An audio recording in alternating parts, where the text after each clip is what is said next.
back to my channel. This is another video of story time and style. So I started doing a wash and go. I haven't done a wash and go in like a month. So this is my wash and go. It's grown quite a bit. So this video is going to be about my racist and my colorism experiences. So it's funny because a lot of people... Okay, so let's start off with one thing. Alright, my first racism experience that I can remember was when I was like around 6 or something. I think I might have been 6 or 7. And I went somewhere with my mom. You know, like when you're a kid and your mom brings you everywhere and you just kind of chilling with your mom. So I went with my mom and one of her friends to, I think, like this area, like the dam or some like area where there was water. I think it was a dam of some sort. And I met there was another little girl there. I don't know if it was for like an event or what, but my mom was at an event and she was hanging out with her friend and like talking to the other people. And I met a little white girl there, and she was a little sister. And the white girl was, well, the girl was my age. I don't remember her name, but let's just call her Susie.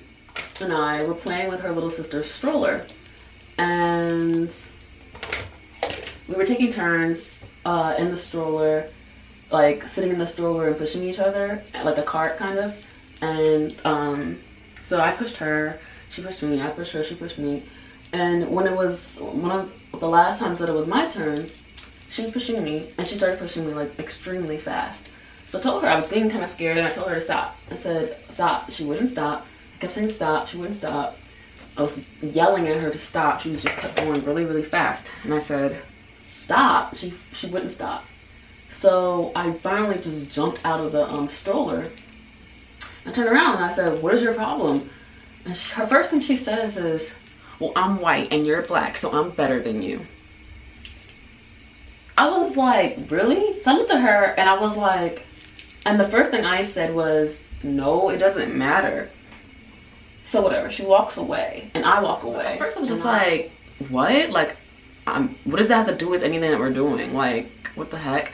So I was just like, it doesn't matter. And it was funny because looking back, I'm like, that was a really mature thing to say, because I feel like as I am now, I would have been like, girl. It's like, no, but for real, I said, it doesn't matter.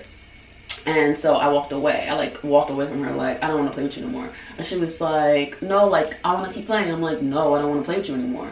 So I went up to her mother and I told her, I said, your daughter said to me that she's white and I'm black, so she's better than me.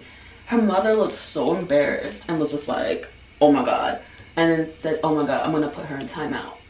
Don't worry about it. Thank you for telling me. And I said, okay, fine. So then I went to my mom and I told her what happened. And my mom's friend said, honestly, her mom is probably the one who taught her that. And I was just thinking to myself, why would a grown-up teach their kid that? That's weird. And yeah, that was my first colorist experience. I mean, my first racist experience. And yeah, her mom put her in timeout. She should have got her ass whooped. But again, her mother's probably the one talking about black people, and she probably just overheard it and like took it and you know, absorbed it or whatever. But yeah, that was my very first racist experience. My second one was I had moved to Maryland when I was 8. Was I in the 4th grade or 5th grade? I was in the 4th grade or 5th grade. So that means I was either 10 or 11. And I lived in... okay, there was one named... I'm gonna just use his real name. There was this one named Billy, white kid, overweight, white boy. And he was really annoying in school. No one really liked him like that. And so we didn't get along in school. And he didn't like me, I didn't like him. And so, and none of my friends liked him. And like, he was just like annoying. So where I used to live, there's like used to be paths everywhere. And my mom and I were, my mom took me to the park, which was down a path. And it wasn't very close to my house because I ended up moving like behind, like right next to that park later on. But at that time I wasn't living near it. So my mom and I walked to the park down that path. So Billy was there, and I was just like, what the heck? Like, what is he doing here? Like, he lives here? And he saw me and he's like, what are you doing here? And I'm like, I don't know, what are you doing here? He's like, and he was like, well, I live here. And I was like, okay. And he was like, you know, since, you know, now that we're not in school, I can say whatever I want to you. I can curse you out. And back then, I didn't curse. I didn't start cursing till I was like 16 or 17. I only used to use my words to express myself if people got on my nerves, or if I didn't like somebody, or if I was going off on someone. I always used regular words. I never cursed. I didn't start cursing until I was older. So at the time, he started cursing me out, like, oh, you stupid bitch, you stupid B word, you stupid this, oh, you can't, you, so calling pretty much every name in the world, F you, and like all this stuff. And finally he said, yeah, and that's why you're a nigger, and I could call you that now. We're out of school, I can call you whatever I want, you nigger this, you nigger that. And I'm not sure if I knew what nigger meant at the time. But whatever it was, I knew it was a bad word. And I think I must have known, because I told my mother, like, oh, he called me all these names, he called me this, he called me that, and he called me the N-word. And my mom said, he called you what? And I said, yeah, he called me the N-word. And so she, at the time when I was in elementary school, I had a black principal, Mr. Slacum. And so she went to my school and told my principal about the boy or whatever. And we got called into the office once the next school day came. And honestly, he should have been suspended, but my principal, I guess, decided to take it as a teachable moment, and had us sit there with him in his office, and he told he gave him a dictionary, and he told him to look up the word in the dictionary, the N-word. So Billy looked up the word in the dictionary, and he says, what does it say? And it just said, like, an ignorant person, da, da, da. At the time, whatever dictionary he had. I know now, I think it says a black, derogatory person for a black person, ignorance, da, da, da. But whatever he looked up, it said an ignorant person. So Mr. Slacum said, right, it says ignorant person, right? And he said, yes. He said, okay. So, you know, by you calling Pierre a N-word, you were being ignorant, because you didn't know the real meaning of the word. So technically, you're the N-word. Like, technically, she's not the N-word, you're the N-word, because you're ignorant, and you're perpetuating the ignorance. And he sat there like, huh, okay. And that's pretty much how he handled it. And he told him, I don't want to hear nothing else about from you two, or from you, or whatever. And if the next time I find that you're saying some stuff, you're going to get suspended. So he got off on the warning. He honestly should have got suspended, but whatever. This is the 90s. Okay, so anyway, the next time, so that was my second racist. The next time I had a racist experience was, I think I was 10, so like the same year, I think, or maybe when I was actually in 5th grade, I think, at this point. And I was at my friend's house, and my friend was white. She was my neighbor, and she was white. She was a really good friend of mine at that time. She had a friend named Kia. Kia wasn't my friend. I thought she was weird. But my friend, I don't want to use her name. What should I call her? I'm gonna call her Jennifer. Jennifer, because I'm still cool with her now. I don't want to use her real name. So, Jennifer was friends with Kia. Kia is her real name. And Kia was a weirdo. She was just kind of like a weird girl. She made weird comments. You know, like some people are just socially awkward. She was just a weird girl. And her mother, I think, like, didn't take care of her, or her mom had issues or something. And so her mother didn't take care of her. Her father took care of her. So her father was like a hick. And, I mean, he didn't, like, act any type of way or anything. But he was like a young dad. And my friend Jennifer's parents were older. And they were really sweet. And long story short, Kia was over at Jennifer's house. And she was just used to talk. Like, she used to just run her mouth, talking, would say weird stuff. You know, people just talk and they say, like, weird stuff. And you're just like, okay, like, what the heck does this have to do with anything? Like, what the hell are you even talking about, kind of thing. So she was talking, and she was talking mostly to Jennifer's parents. And so, I don't know, she must have overheard. And this is the thing about kids, like, now that I'm an adult, like, this is the thing about kids. You got to, like, be careful what you say around your kid, because kids listen to you and then they pick up what you say and they learn from you.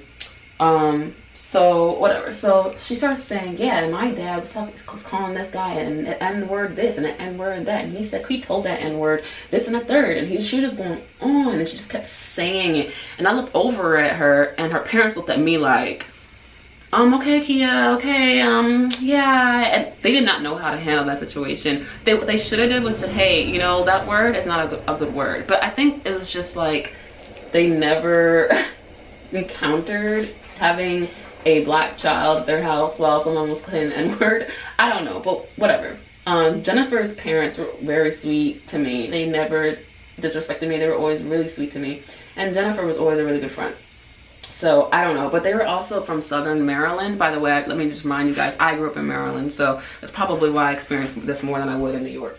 But the first racist experience I ever had was actually in New York. But anyway, so she was just saying the N-word this and the N-word that. And even though it wasn't like a racist experience directly towards me, it was very like indirect, and it was a microaggression. And I felt like awkward, not because like they were saying the N-word, but because my friend's parents were like freaking out. Like they were like, their eyes were so big, and they were just like looking at me like, oh shoot, like what do we do? Like, oh my god, oh my god, oh my god. So it was like kind of funny. They didn't know what the heck to do, but I wasn't offended. I kind of just knew the girl was a weirdo, so I was just kind of like, this girl's weird, like whatever. She probably got that from her mom or her dad, or I mean, she probably got that from her dad, like whatever. So they made Kia go home. They told her, I think it's time to go home, and they made her go home. So she went home, and her parents pulled me aside and had a conversation with me and told me, you know, they're really sorry about that, and they don't want me to feel any kind of way, and they don't believe in that kind of stuff, and they're, you know, I'm always welcome there. It just try to like make me feel better about the situation, that they're really sorry about it. And I said, no, it's fine, like I'm completely fine, it's just kind of stupid, like it's fine. And they were like, okay, no problem. So that was the end of that. Okay. So, I mean, growing up, like, I probably had more weird racist experiences. Like, I remember one time I was at camp, at summer camp, and we were doing some game. I was, like, probably, like, one of the only black girls at the camp, or one of the few black girls at the camp. And they were trying to pick, so we were about to play a game, and they had to pick players for the game. And so, you know, like, one person's a leader, and they say, okay, I want to pick John, I want to pick Jamie, I want to pick Jeremy, I want to pick Susie, I want to pick Sally, like, okay, you're on my team, you're on my team, you're on my team, and you're on my team. So they were doing that, and so one of the boys who was white said, okay, I'm gonna pick the black girl. And I looked at him, I said, well, dang, like, I'm wearing a red shirt. You could say the girl with the red shirt. Like, why are you saying the black girl? And then the counselor, who was TJ, he was Hispanic. He was like, yeah, don't do that. If you're gonna identify someone, there's so many other ways to identify somebody. She has a name, her name is Pierre. Or you can say, hey, the girl in the red shirt, the tall girl, the girl with the curly hair. Like, you don't just say, hey, I wanna pick the black girl. Do not do that. And they were like, oh, I'm sorry. But it's just like the ignorance of children and how they learn that, they learn this ignorance, or don't learn from their parents, and it's so sad. So anyway, that was an experience I remember having that was like a microaggression. I wouldn't call it racist per se, because I don't think they meant anything by it, but it just shows like how ignorance and perpetuated ignorance is bad. Okay, so then the next thing so moving on to like my colorist experiences. So disclaimer, I don't know what other people see me as, or not other people, I do know what other people see me as, but I don't know what you guys see me as. But growing up, I was, you know how they say, oh, she's light skin, oh, she's dark skin, oh, she's brown skin. Okay, so growing up, majority of my friends were light skin. So my light skin meaning like they're lighter than me. So my friends would call me brown skin because I was browner than them, so they considered me brown skin. And so, but whenever I'm around a brown skin person or a dark skin person, they would think I'm light skinned. So I've always had this weird feeling of trying to be categorized into a space and not knowing which space I fell into. I guess it's similar to like how I guess mixed people feel when someone says, oh, you're not black enough, or you're not white enough, like that back and forth. I'm like in between skin tones. So my light skin friends will be like, oh, she's brown skin. And because all of my friends were light, they would say it in a way that was like, you're not in our group kind of way. And or like when I'm around brown skin people, they like kind of undermine my experience because they're like, well, you're light skinned, so like you don't know what we're talking about. So it's frustrating because I actually know both sides, because some people consider me light skinned and I know that side of it. Some people consider me brown skinned and I know that side of it. So that was always annoying growing up. So I'm like super against colorism, and people play that light skin, dark skin nonsense. I get really angry and I feel the need to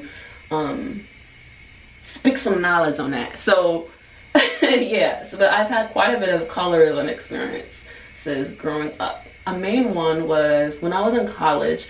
I came down to visit my friend. I'm going to call her Dana. I came down to visit my friend Dana, and she was talking to some guy, and I guess the guy was light skinned, I don't know. And I never saw him or met him. Actually, I did meet him. Wait, did I meet him? I don't remember, but I'm pretty sure he was light skinned.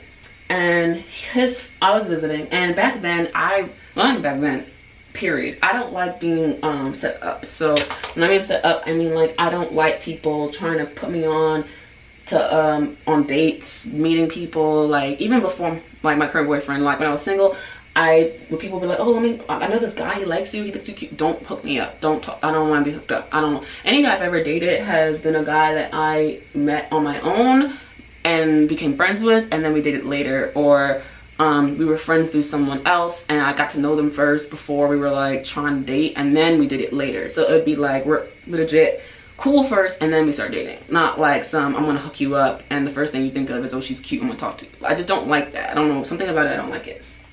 And I guess it just puts a lot of pressure on me, and it's like kind of awkward. I don't know, I'm just like that. So whatever, I was single at the time, and my friend was trying to put me on to, well, my friend knew this about me. She knew that I didn't like being put on to somebody, or like put on a date, or like hooked up basically. And her boo thing, because it wasn't her boyfriend, it was just the guy she was talking to. Her boo thing had a friend who was visiting, and she wanted, she was talking to him or whatever on the phone, and he was like, oh, your friend's visiting, like my friend's visiting, oh, we should go on a double date. So he said straight up, like, Pierre doesn't like to get hooked up. Like, she does not like to get hooked up. It's not gonna happen. And he's like, what do you mean she don't like to get hooked up? Like, no, you don't understand. Like, Pierre really doesn't like being put on a spot. She doesn't like being hooked up like that. Like, it's not gonna, trust me, it's not gonna happen. So the guy was like, oh, well, we can still just like hang out or something. I mean, like, maybe they can get to know each other. Like, so whatever. He's not really taking no for an answer. So he puts his friend on the phone. So now my friend Dana is talking to his friend. And so he says, what does your friend look like? He says, oh, she's brown skin. Because mind you, my friend Dana is light skin. My friend Dana is light skin. We're actually the same skin color, but we had different undertones. So she has like a more yellowy undertone, and I would say I have more of a reddish undertone compared to her. So like, it's funny because when my boyfriend and I stand next to each other, he makes me look yellow, I make him look red. You know what I mean? Like undertones. But when I stand next to Dana, she makes me look more red and I make her look more yellow because we have different undertones, or more so of an undertone or saturation of undertones. So she tells him, oh, she's brown skin. And she starts to describe it. The first thing she says is she's brown skin. And he says, oh, no. I don't date brown skin girls. I only date light skin girls. So we're both looking at each other like, the fuck? Like, what? Like, so Dana's like, but you didn't let me finish describing her. He's like, oh, it don't matter. Like, I don't date brown skin girls. He's like, yo, are you serious? Like, Pierre could be the baddest bitch you ever met. Like, she could be the baddest chick you ever seen, and you're gonna not even like want to meet her or talk to her because she's brown skin. He said, nah, yeah, nah, I don't care no more. Like, I don't want to talk to her. I was just like, yo, that's crazy to me. Like, that's legit cray. Like, seriously? So we were like dumbfounded by that, and I was like, yeah, nah. See, now I don't even want to meet him. Like, fuck him. Like, I don't even want to meet him. So that was like the craziest colorism experience I ever seen, because what's funny is that more than likely he probably, if he met me or saw a picture of me, he probably would have considered me light skinned, because a lot of people do, and would have been like, oh wait, nah, she's light skinned, oh, she's cool to go, we could talk now. But it's like the fact that you like miss out on an opportunity because someone else told you of someone's skin color, you're like it's just, I don't even know how to describe it. It's the ignorance. It's like baffling, and like the opportunity you're holding yourself back on by being ignorant is baffling. Like, it's crazy.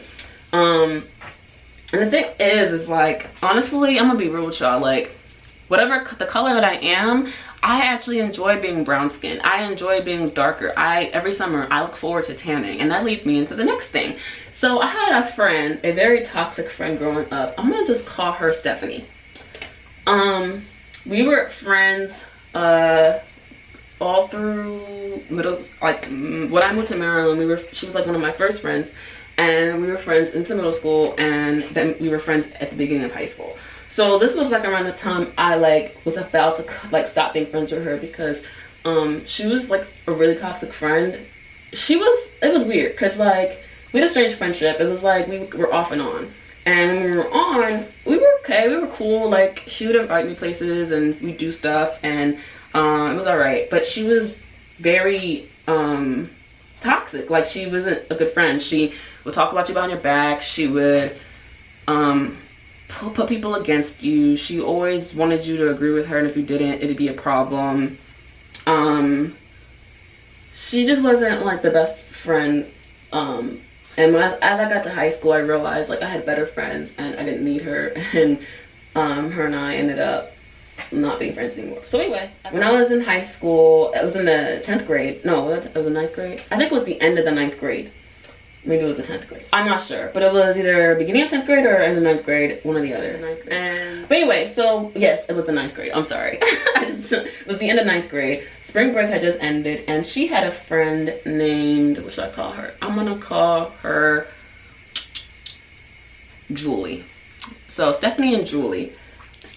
Julie was a friend of Stephanie's, and Julie was also friends with some of my other friends, but whatever. Point is that I think I had a project. I'm not sure exactly, but I think I had a project, and so I went to Stephanie's house because she had a printer, and I needed to print some stuff out for school or something.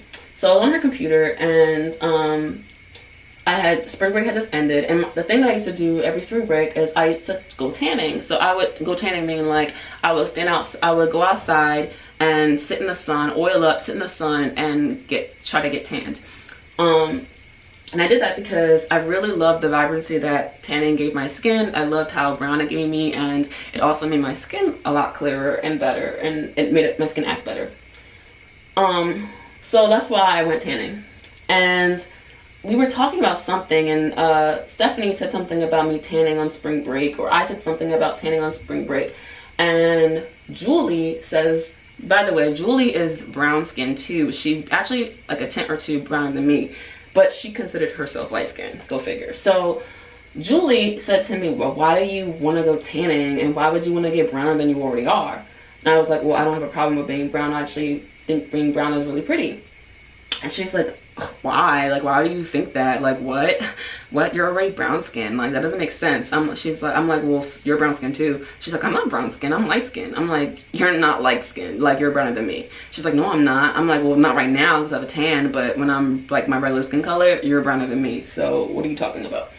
So whatever. So Stephanie and Julie didn't like that it doesn't make sense. Like, they didn't like that I basically didn't agree with them that tanning is a good idea, or that I should be tanning, or that I'm brown skin and enjoy tanning and whatever. I think honestly they were just insecure about and didn't like that I felt so secure with being brown skin.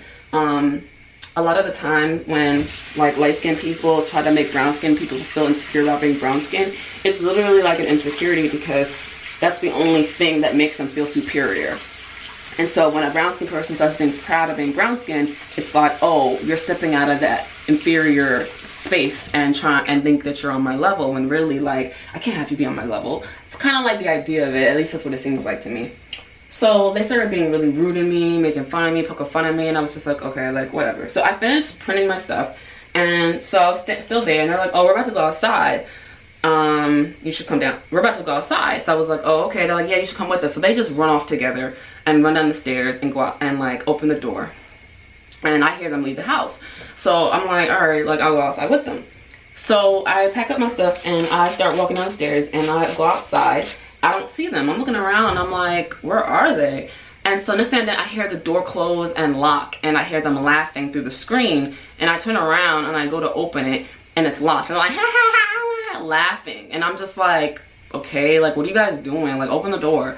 And they're like, oh, well, since you like tanning so much, you can stay outside and tan. I'm like, okay.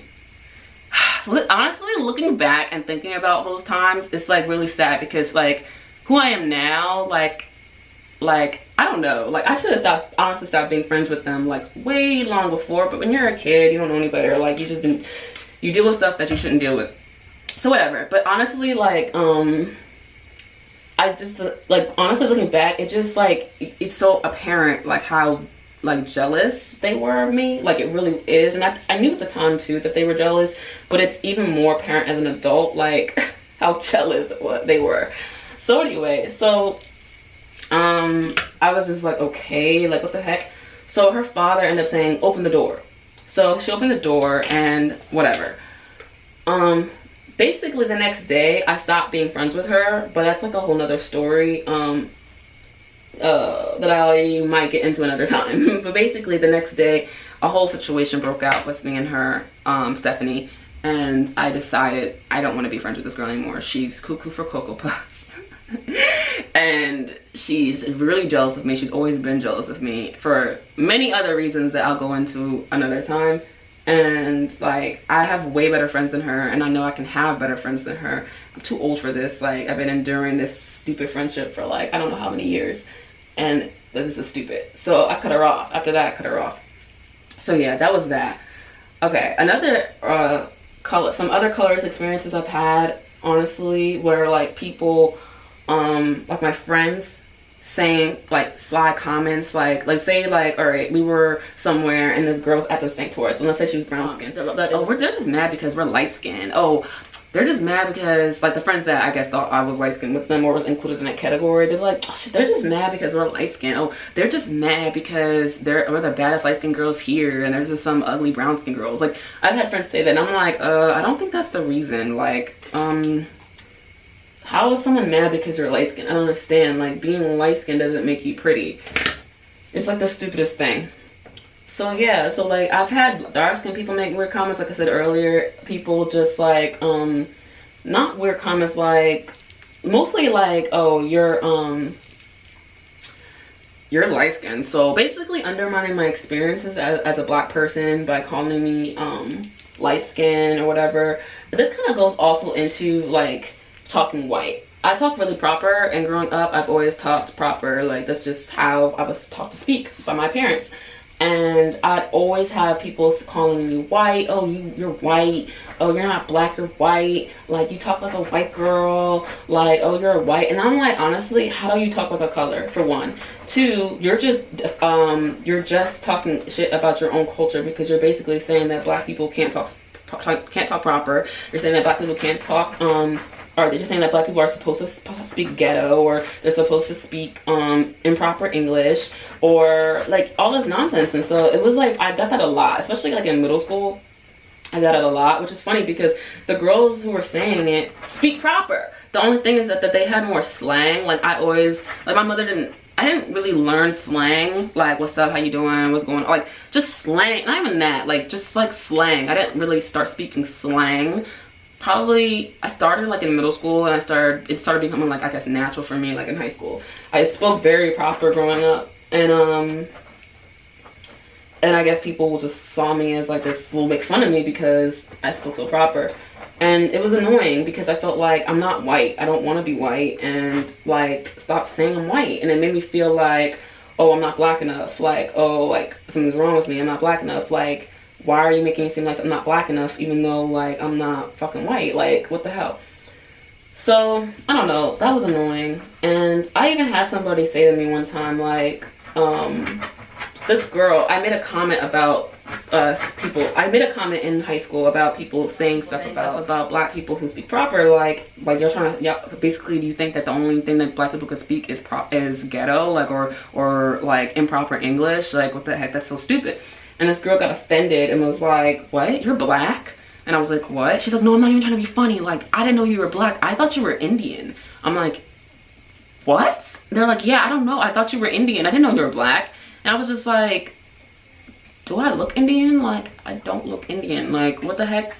I mean, I don't even know what kind of Indian they meant. I don't know if they meant Indian or Native American. I don't know what the heck they're talking about. But regardless, even if I am part Native American or am part Indian, I look black. Like, I look like I'm black. I look like I have black in me. I look like I have black. So it's just kind of like, I don't know. It was just kind of weird, like, growing up with people, like, who were so freaking ignorant. I mean, I still deal with it. It's weird. Like, I remember one time, I don't remember exactly what was said on Twitter, but basically, I said something on Twitter, and this girl didn't agree with what I had to say. I think I said something about, like, light skin, dark skin issues and how people need to stop being so, like, colorist about, like, we're all freaking black. There's black people come in an array of looks and, like, colors and, like, whatever, shapes and sizes and stuff, and hair colors and hair shapes and hair types or whatever. Like, what the heck? Like, I said something, like, along the lines of that, and this light skin girl inboxed me and was like, okay, yeah, whatever with your head ass.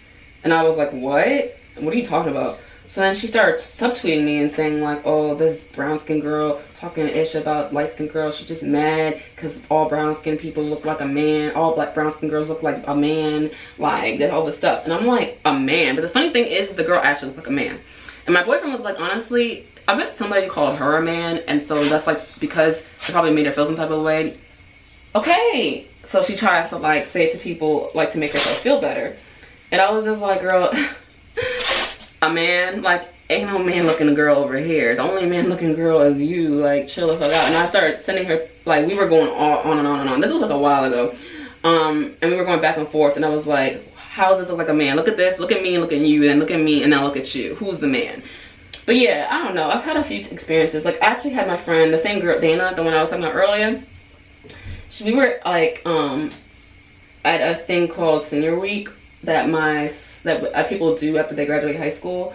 And I remember we were at some like store, and this guy like behind the counter was saying to her, oh, you and me are like the same skin color. And I don't know I don't really remember what happened, like how it came to be. And I was like, oh yeah, we are like the same skin color. And Dana was like, you're not my skin color. Like, you're brown. You're like dark. Like, you're brown. And I was like, no, I'm not. And she was like, well, of course you're going to show this part of your arm so you can show off the light skin part of your arm. And I was like, and it's so stupid because it's funny because it's like, it makes it seem like you're trying to make it seem like I want to be light skinned or I want to be included. But really, it's not even about wanting to be included. It's more so about this is the color I am. And you're like acting like I'm not. It's like the weirdest thing.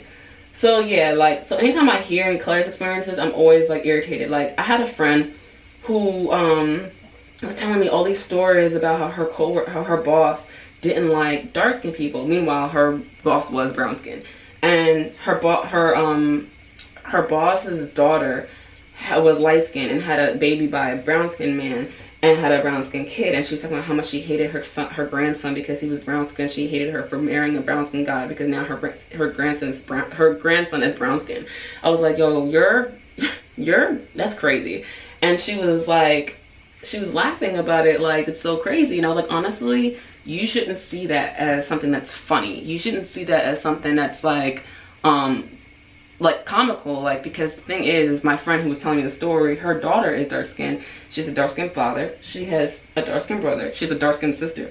And it's like, for you to like laugh at that or like think that's funny or even entertain that kind of behavior says a lot about you.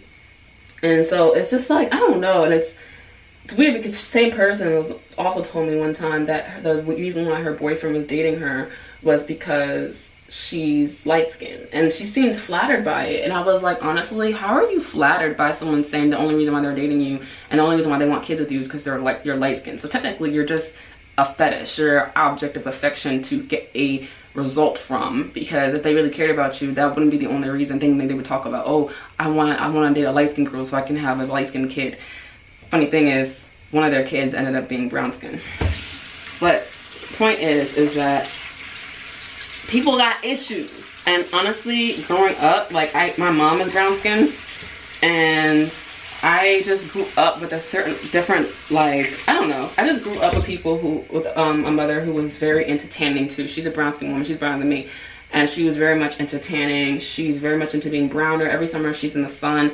She's trying to get browner. So like, to me, like, it's like when before the whole melanin popping thing came about and people started being proud about being brown skinned, Like, I always embraced being brown skin, but what I didn't like was how people would try to make me feel weird about whatever it is that I look like or whatever color I actually was.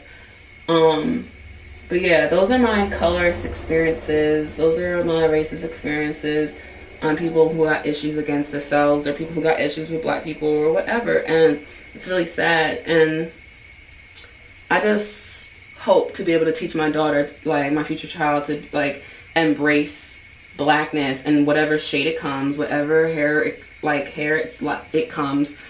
And yeah, so whew. And this funny thing is and what's interesting is that whew.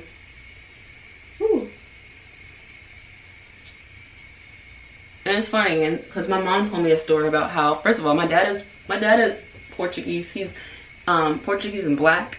Well, basically, my dad is Portuguese and black, Portuguese Cape Verdean, and he made a comment when I was a kid. One time I came back from the beach and he was like, hey Blackie, oh, you got real dark, hey Blackie. And my mom was like, don't do that to her, like you're gonna give her a complex, do not do that, do not poke fun at her for being brown, like do not do that. And he was like, I'm just kidding with her, like, you know, she got really dark, like y'all went to the beach, she got really dark. He's like, it doesn't matter, you're gonna give her a complex. So to have a parent at that age to like ensure that I embrace being brown or embrace brownness as a beautiful thing is what's allowed me to, I guess, be so confident in being a brown skin girl or being a girl that's okay with being browner. Because I've met girls who like would specifically say, I can't go out in the sun because I don't want to get darker. Oh, let me get out the sun before I get darker than I already am. And it's just like, girl, you're beautiful. You don't need to be, a skin color doesn't define you. The skin color doesn't make you more beautiful or not. Honestly, being browner makes you a richer color. So makes you more poppin'. Like, so not saying that being light skin is not poppin', because it is, like just the same way that being brown skin's poppin'. So it's just like sad when I see people do that. I feel really sad when I see it. And that's all I gotta say about it, to be honest. So I don't know. But anyway, that's the end. I talked a lot. I probably will cut some of this stuff because I said a lot, and I'm still friends with, or not even friends, I'm still friends of friends with some of the people that I mentioned in this video. And even though I didn't use nobody's real name, y'all know who y'all are. So yeah. Anyway, this is my hair. It's grown a lot. Like I can see all the hair on the sides now. I love this shape. Oh my god. So yeah, this part that's longer, my crown is like more stretched out in the back. It will shrink up or whatever. And yeah, I got myself a little curly mushroom cut. I don't know, I think it's so cute. But anyway, thank you guys for watching this story time style, and I will see you guys in the next video.